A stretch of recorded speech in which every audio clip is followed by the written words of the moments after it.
Good afternoon friends, Mahavir study world में आपका स्वागत है। आज सुबह की पाली में हुए कक्षा 12 के अर्थशास्त्र के पेपर जिसका कोड है 329 FH, इसका फुल सॉल्यूशन मैं आपके चैनल के माध्यम से बताऊंगा। तो आइए स्टार्ट करते हैं वीडियो।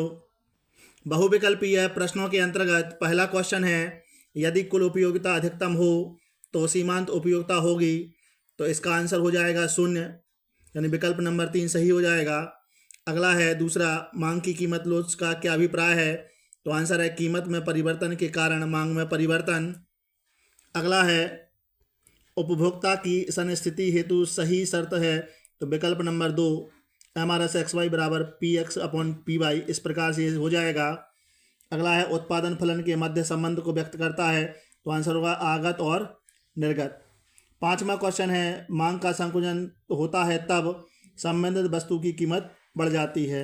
इसके बाद क्वेश्चन नंबर 6, राष्ट्रीय आय गणना की विधियां। तो उत्पादन, व्यय तथा आय विधि भारत के बैंकिंग और मौद्रिक संरचना को कौन सा बैंक नियंत्रित करता है।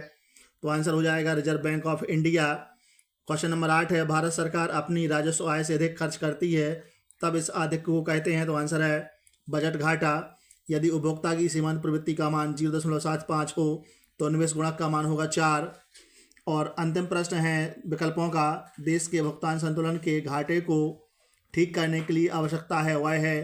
तो आंसर है इनमें से सभी। इसके बाद अगला प्रश्न है, अति लघुत्तरीय प्रश्नों के अंतर्गत पहला क्वेश्चन क्वेश्चन नंबर 11 है, व्यष्टि अर्थशास्त्र से क्या समझते हैं। तो आंसर है व्यष्टि अर्थशास्त्र अर्थशास्त्र की वह शाखा है जो व्यक्तिगत आर्थिक इकाइयों जैसे एक उपभोक्ता या एक उत्पादक से संबंधित आर्थिक समस्याओं का अध्ययन करती है, व्यष्टि अर्थशास्त्र कहलाती है। अगला है आदर्शक अर्थशास्त्र क्या है।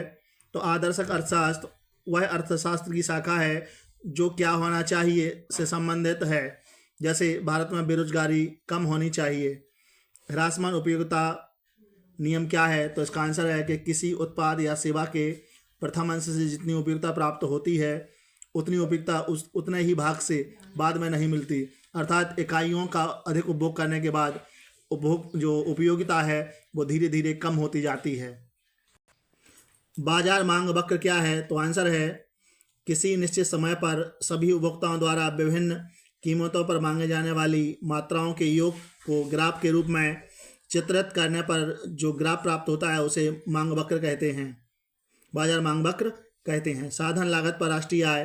तो बाजार मूल्यों पर विशुद्ध राष्ट्रीय आय में से परोक्ष कर घटाने व आर्थिक सहायता जोड़ने से प्राप्त राशि को राष्ट्रीय आय कहते हैं, अर्थात साधन लागत पर राष्ट्रीय आय कहते हैं।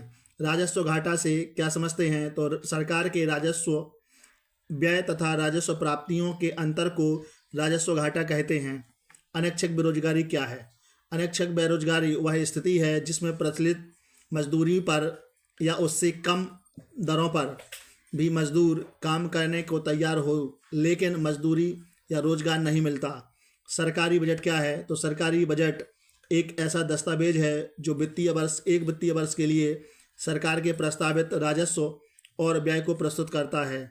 उसके बाद लघुत्तरीय प्रश्नों में क्वेश्चन नंबर 19 दिया है कि उपयोगिता के संख्यात्मक और क्रमवाचक मापों में भेद करना है। क्वेश्चन नंबर 20, स्थानापन्न वस्तु और पूरक वस्तु से आप क्या समझते हैं। क्वेश्चन नंबर 21 है, परिवर्तनीय अनुपात के नियम से आप क्या समझते हैं। और क्वेश्चन नंबर 22, स्थिर विनिमय दर की व्याख्या कीजिए। उसके बाद जो क्वेश्चन नंबर 23, चालू खाता और पूंजी खाता से आप क्या समझते हैं। क्वेश्चन नंबर 24, प्रत्याशित निवेश क्या है। विस्तृत तृतीय प्रश्नों के अंतर्गत जो क्वेश्चन 10 नंबर के थे 25 क्वेश्चन है कि सम सीमांत उपयोगिता नियम क्या है। उपभोग संतुलन के समय सीमांत नियम की व्याख्या कीजिए। अथवा में समुत्पाद वक्र क्या है। समुत्पाद वक्र का प्रयोग कर उत्पादन की स्थिति को प्रदर्शित करना है। क्वेश्चन नंबर 26 के अंतर्गत लागत से आप क्या समझते हैं। कुल लागत, औसत लागत और सीमांत लागत को चित्र द्वारा समझाना है। अथवा में साख सृजन से आप क्या समझते हैं।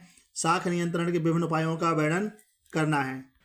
क्वेश्चन नंबर 27 जो अंतिम प्रश्न है, राष्ट्रीय आय एवं आर्थिक कल्याण के मध्य संबंध बताना है। अथवा में व्यष्टि अर्थशास्त्र और समष्टि अर्थशास्त्र में अंतर बताना है। इस प्रकार से ये वीडियो अच्छा लगे तो वीडियो को लाइक करें चैनल को सब्सक्राइब करें और बेल आइकन दबाएं, जिससे आने वाली वीडियो की नोटिफिकेशन आपको सबसे पहले मिल सके। जय हिंद।